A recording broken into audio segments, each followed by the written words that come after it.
name is Fingers Murphy, but my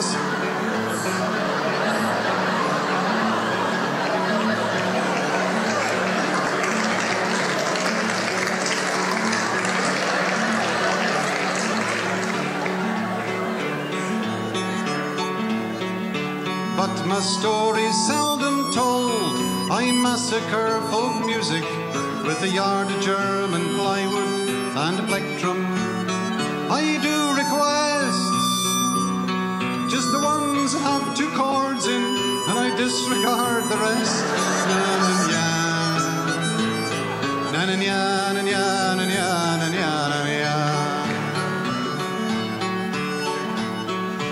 Well, I stand on stage the hero, a martyr to my trade, and I carry the reminders of all the gigs I've played in, like the Irish Club in Luton, where I fled in mortal fear with the imprint of a Guinness bottle stamped across my ear.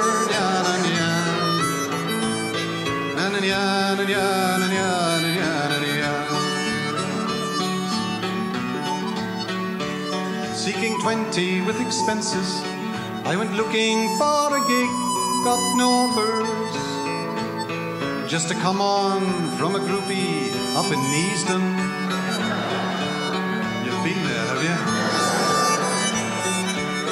I do declare I was feeling rather randy, so I had her then and there.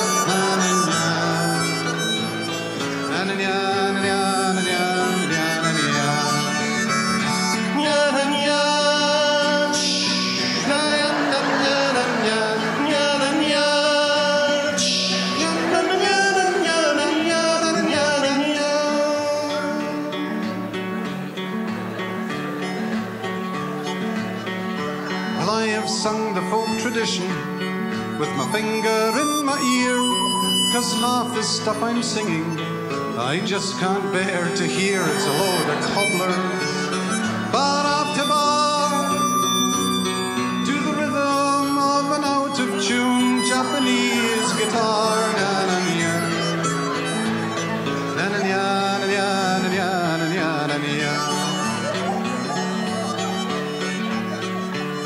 Well, I met this great guitarist. I asked him for advice, but the message that he gave me wasn't very nice or even civil. Stick it where? And if I did, how could I tune it with it stuck way up there?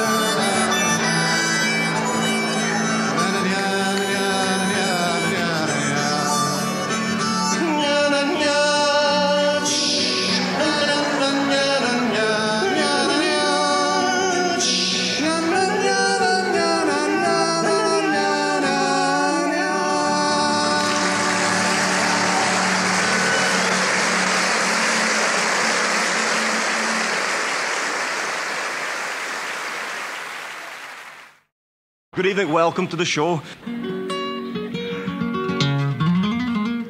know, one of the reasons why we were a little bit late in starting tonight is that on the way down here, we got caught behind a Sunday driver. Don't know if you've had that experience. You know, you come round the bend in the road, there's the wee Morris Minor, and the wee white head, and the hands up at the steering wheel. So we're going to sing about a Sunday driver in a rather crowded car. Okay, number one? Yeah, smash it. Good.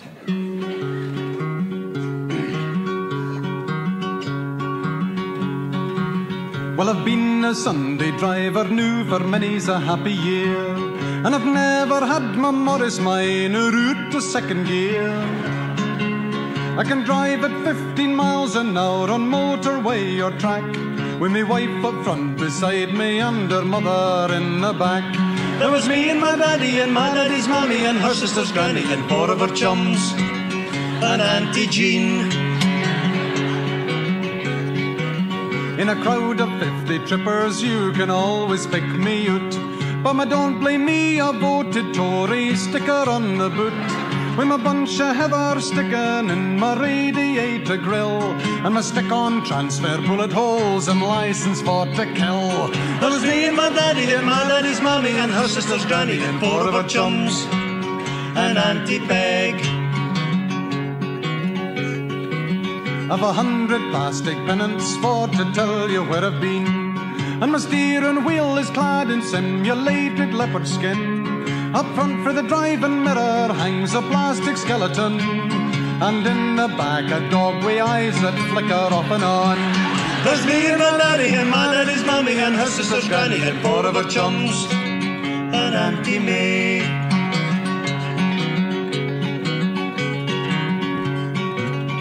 Always drive as though my foot was resting on the brake, and I weave about the road just so's you can't overtake. I can get you safe frustrated that you'll finish up in tears, and the sound of blaring motor horns is music to my ears. There's me and my daddy and my daddy's mommy and her sister's granny and 4 of her chums and Auntie Liz. Always Liz, isn't it? She comes next.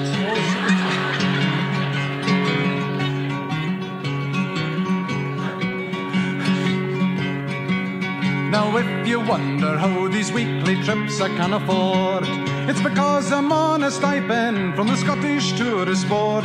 You're supposed to enjoy the scenery, the finest of its kind, and that is why I have a convoy following behind. There's me and my daddy and my daddy's mommy and her sister's granny and 4 of her chums and Auntie Rose. There's just no way of escaping me, no matter how you seek, for the simple fact that I'm a traffic warden through the week. I'm boosting my efficiency, and here's my master plan. I'm saving up my pennies for to buy a caravan. There's me and my daddy and my daddy's mommy and her sister's granny and 4 of her chums and Auntie Gertrude. There's me and my daddy and my daddy's mommy and her sister's granny and 4 of her chums. You're going too fast!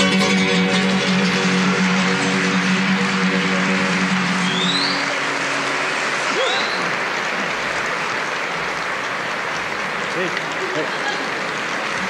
I've forgotten my drum. Back a minute.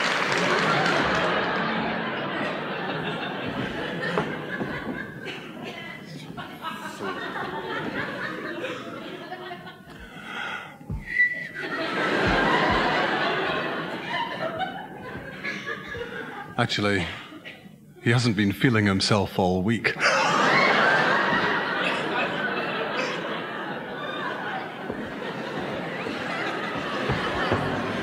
What is he?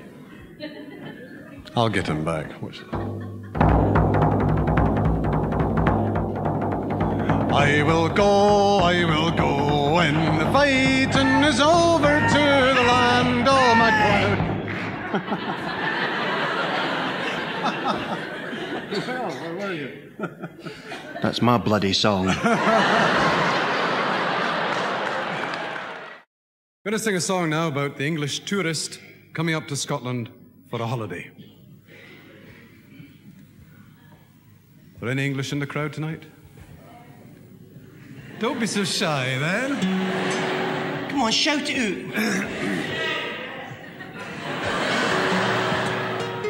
Oh, you're very welcome. In spite of everything.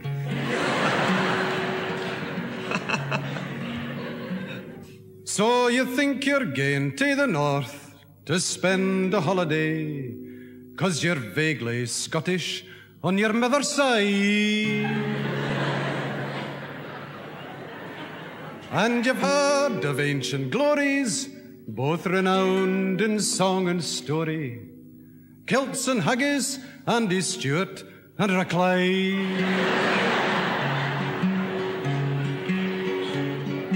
Ye go up by Crean-Larach, it's the gateway to the north, and the scenery will please your eyes, I'm sure.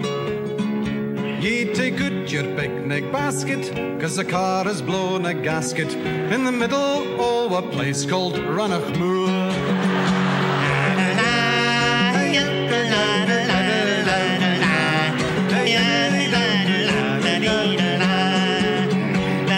Scottish chorus.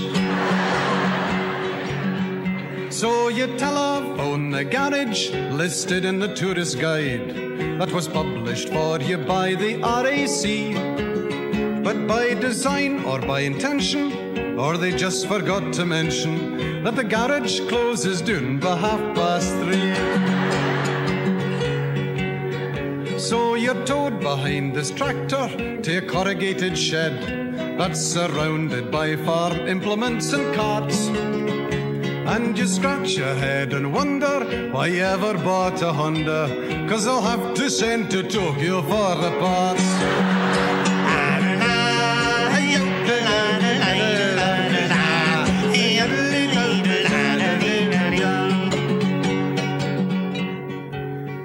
So you board the train for Oban and you get the boat to Mull, feeling like you've had a night upon the tiles. Ye pay 20 pence for coffee with a tang of diesel oil. You're experiencing the swindle o' the aisle. But your pulse begins to quicken with the thoughts of berry picking. So you take a trip to Gowrie for a spell, with some wellies o' your mother's that she bought in Ali Brothers, and a Gideon Bible pinched frae a hotel.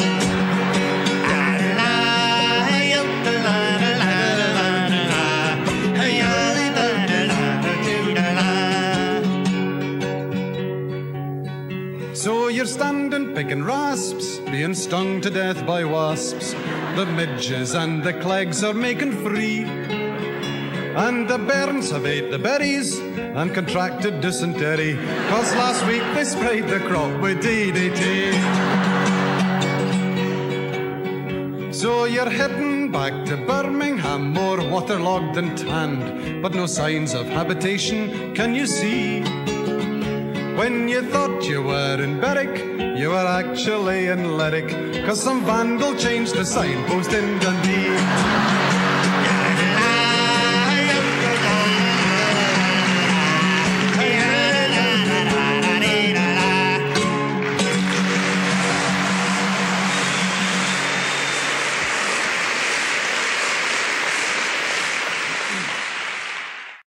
It must be obvious to a lot of you know that our great Celtic heritage has been robbed over the years of a lot of its tunes by other countries less well endowed than ourselves. By that I mean that other countries have taken our tunes, put their own words to them and claimed the lot. America in particular, in fact, has been one of the main perpetrators of this kind of nonsense.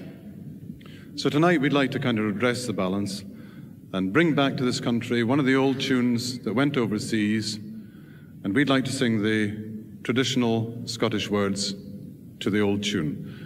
We were very lucky to get these words from Mr. Bill Hill, who himself is a fund of knowledge on folklore, so our thanks is to him.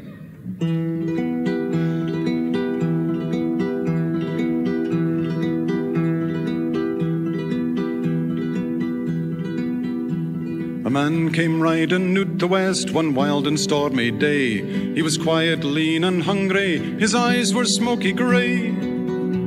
He was lean across the herdies, but his shoulders they were big, the terror o' the Hieland glens. That was a Portree kid. He drum ho, he drum hey, the chuchter that come frae Skye. His sidekick was an orra man, and oh, but he was mean. He was called the Midnight Plow boy, and he come frae Aberdeen. He had 27 notches on his cromach, so they say, and he killed 1,000,000 Indians way up in Stornoway. Portree put it in the door, he sauntered to the bar. He poured a shot of crabbies, he shouted Slangevar. While midnight was being chatted up by a barroom girl called Pam, who said, well, howdy, stranger, would you buy us a baby sham?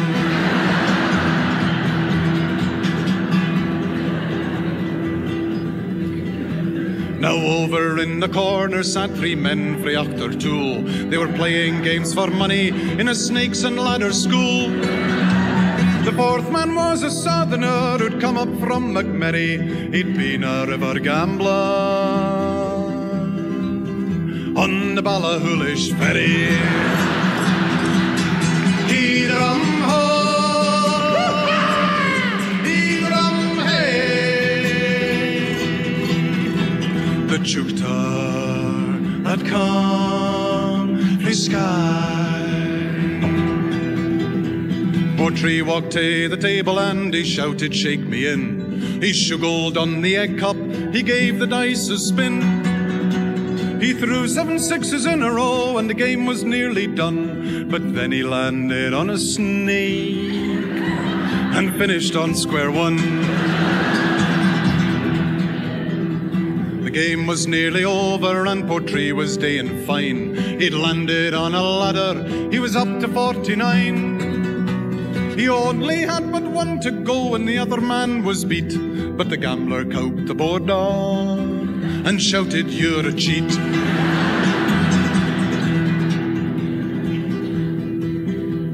Men dive behind the rubber plants to try and save their skins. The accordionist stopped playing, his sidekick dropped the spoons. He said, "I think it's funny you've been up that ladder twice, and you always done the table when I go to throw my dice." He'd rum ho, he'd rum hey.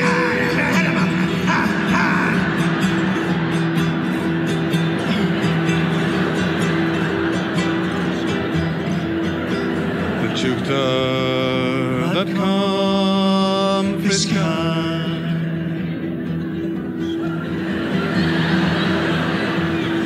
You okay? Fine. The gambler drew his ski and do as fast as lightning speed. Portree grabbed a screw top, he cracked him o'er the heat. Then he gave him laldy wi' a salmon off the wall, and he finished off the business wi' his lucky grouse foot's claw.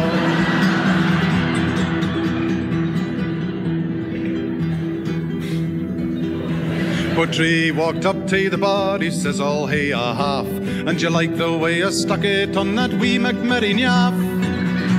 But a southerner crept up behind, his features racked with pain, and he gubbed him wi' an ashtray made out of Carlin stain. The fight went raging on all night till opening time next day. A break for soup and stovies off a coronation tray. It was getting kind obvious that neither man would win when came the shout that stopped it all. "There's a bus trip coming in." He'd rum ho, he'd rum hey. The Chuktar that come frae Skye. They sing this song in Galashiels and up by Peterhead, way down o'er the border, across the Rio Tweed, about what became of Portree, Midnight and the gambling man. They opened up a gift shop, selling fresh air in a can.